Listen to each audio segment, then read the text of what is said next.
dear all, today I am sharing a video on autoimmune hepatitis.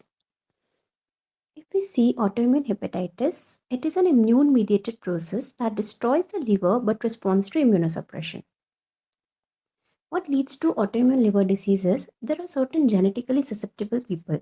They are HLA, DR3, DR4, and DR7 isoforms, which are already genetically susceptible, and when there is an environmental trigger in the form of the molecular mimicry, infections, viral infections, drugs, or environmental toxins, there will be activation of the B cells leading to the production of the antibodies. Also there will be activation of the cytotoxic T cells. Now the cytotoxic T cells and autoantibodies are going to destroy the hepatocytes and going to damage the liver, which will manifest as autoimmune hepatitis, and they usually respond well to immunosuppression therapy. Now, if we see the clinical manifestation of autoimmune hepatitis, since there is damage to the hepatocytes. So, if we see autoimmune hepatitis, the clinical presentation is variable, but in 40% of cases, it usually mimics the acute viral hepatitis. So, there will be nausea, vomiting, malaise, jaundice, fatigue. While in 30 to 40% of the cases, there is very insidious onset and progressive fatigue, prolonged jaundice for months. While if we see 10 to 20%, there will be a chronicity that is usually defined over the period of 3 to 6 months. They will present with the chronic liver disease and the other complications like portal hypertension, hepatic encephalopathy. Since it's a autoimmune disease, there may be other stigmata also associated with it, like there may be features of arthritis, vasculitis, nephritis, thyroiditis, Coombs positive anemia, and rash. All other autoimmune phenomena can be visible in such patients. Now, if we see the types, there are two types of autoimmune hepatitis. One is type 1, another one is type 2.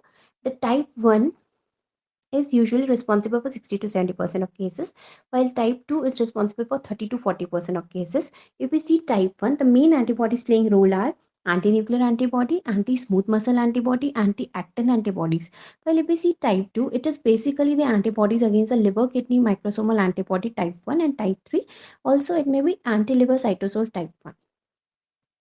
Now, if we see the presentation of autoimmune liver disease, it may present in the form of autoimmune hepatitis, it may present in the form of autoimmune sclerosing cholangitis, or it may lead to de novo autoimmune hepatitis after liver transplantation. If we have to make diagnosis of autoimmune hepatitis, so there will be positive autoantibodies which we read in type 1 and type 2, like ANA, anti-smooth muscle antibody, anti-LKMA 1, 3, or anti-liver cytosol type 1 or anti-actin antibody. All this may be positive. Then there will be raised gamma globulins and IgG levels. Also on histology, if we see, there will be typical macroinflammatory presentation. There will be infiltration of the plasma cells and lymphocytic infiltration will be present.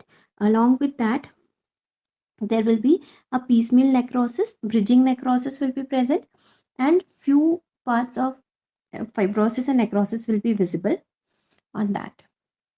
That is called interface hepatitis.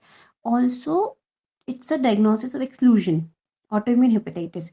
So we must exclude the known etiologies like viral hepatitis, hepatitis B, A, or C. All this should be ruled out. Wilson's disease should be ruled out. Any drug-induced liver injury should be ruled out. Also, biliary disease need to be ruled out. Another thing is there will be a dramatic response to immunosuppression in this people. All this leads to the diagnosis of the autoimmune hepatitis. Now, how we are going to manage this? We are going to manage with the steroids or azathioprine. In certain resistant cases, there may be a need to use the cyclosporin and mycophenolate mofetil. The endpoint is when your transaminases are normalized, and also on histology, there is no inflammation visible. Then we are going to stop the treatment. But in certain cases, they will not respond to treatment. They are the refractory patients.